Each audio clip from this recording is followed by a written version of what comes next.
Tuhan bersamamu dan bersama rohmu. Inilah Injil suci menurut Lukas. Dimuliakanlah Tuhan.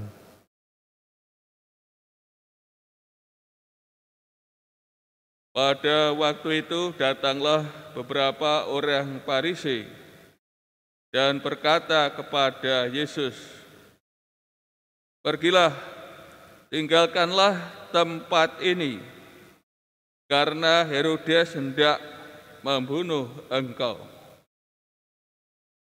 Jawab Yesus kepada mereka,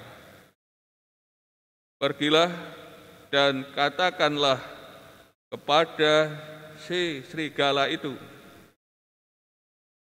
Aku mengusir setan dan menyembuhkan orang pada hari ini dan esok, dan pada hari yang ketiga aku akan selesai.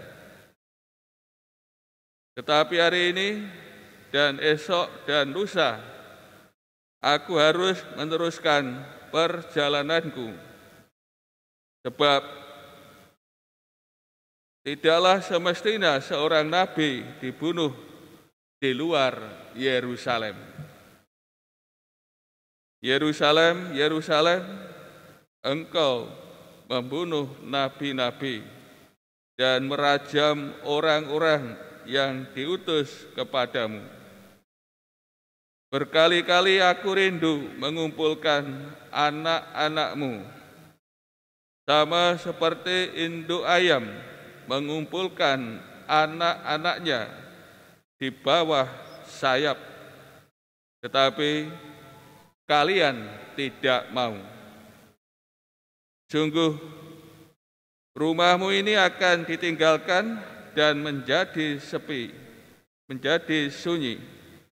Tetapi aku berkata kepadamu, kalian tidak akan melihat aku lagi, hingga pada saat kalian berkata, terberkatilah dia yang datang atas nama Tuhan. Demikianlah sabda Tuhan. Terpujilah Kristus. Saudara-saudari yang terkasih, beberapa orang Farisi datang kepada Tuhan Yesus, pergilah, tinggalkanlah tempat ini, karena Herodes hendak membunuh engkau. Ini Tuhan Yesus masih berada di Galilea, ya, di wilayah kekuasaan Herodes. Orang-orang Farisi yang datang kepada Tuhan Yesus ini, mereka ini teman dan sekutu, atau mereka berusaha, ya, untuk menakut-nakuti Tuhan Yesus, sehingga Tuhan Yesus tunduk kepada mereka. Pergilah, tinggalkanlah tempat ini, karena Herodes hendak, ya, membunuh engkau. Ini sebagai teman sekutu mengingatkan, atau sebaliknya, ya, beberapa orang Farisi ini, ya, berusaha untuk menakut-nakuti Tuhan Yesus, ya, melumpuhkan dia. Saudara-saudari yang kasih, terhadap keduanya, ya, sebagai teman sekutu atau berusaha untuk menakut-nakuti, hal ini tidak, ya, menggoyahkan Tuhan Yesus pada perutusannya, ya, pada misinya. Itu sebaliknya, kesempatan ini digunakan oleh Tuhan Yesus, ya, untuk meneguhkannya, pergilah dan katakanlah kepada si serigala itu, aku mengusir setan dan menyembuhkan orang pada hari ini dan esok. Tuhan Yesus tetap pada karyanya ya, pada perutusannya, misinya datang ke dunia ya, mengusir setan dan menyembuhkan berbagai macam penyakit mereka yang menderita sakit. Juga ditegaskan referensi akan wafat, akan sengsara, wafat, dan kebangkitannya. Bagaimana disabdakan, pada hari yang ketiga aku akan selesai. Maka di sini dinyatakan oleh Tuhan Yesus sendiri bahwa ia akan menderita sengsara, wafat, dan bangkit pada hari yang ketiga. Dan akhirnya ya Tuhan Yesus meneguhkan utusannya. Ia tidak menghindari Herodes, wilayah Herodes. Namun ia tetap akhirnya juga teguh untuk berjalan terus menuju Yerusalem, tempat ia akan mengalami kesengsaraan, wafat, dan kebangkitannya.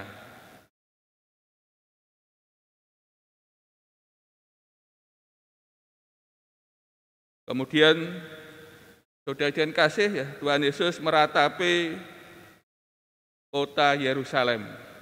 Bagaimana tadi ditegaskan ya, tidak ada nabi kalau tidak dibunuh ya di Yerusalem. Tidak ada nabi yang dibunuh di luar Yerusalem. Ya. Semua nabi-nabi termasuk Tuhan Yesus sendiri ya, akan dibunuh ya, di Yerusalem. Kemudian Tuhan Yesus meratapi Yerusalem, kota Yerusalem. Bagaimana sebenarnya Allah ya ingin menganugerahkan berkat-Nya, memberikan keselamatan, namun orang-orang Yerusalem ya tidak mau, menolak keselamatan dan akhirnya membunuh Tuhan Yesus. Yerusalem, Yerusalem, kau membunuh nabi-nabi dan merajam orang-orang yang diutus kepadamu. Berkali-kali aku rindu mengumpulkan anak-anakmu, sama seperti induk ayam mengumpulkan anak-anaknya di bawah sayap, tetapi kalian tidak mau. Kita bisa merasakan getaran bagian ayat ini ya. Bagaimana Allah ya ingin menyelamatkan umat-Nya ya, memberi keselamatan, memberi berkat, memberikan kasih-Nya yang berlimpah. Namun justru yang terjadi sebaliknya ya.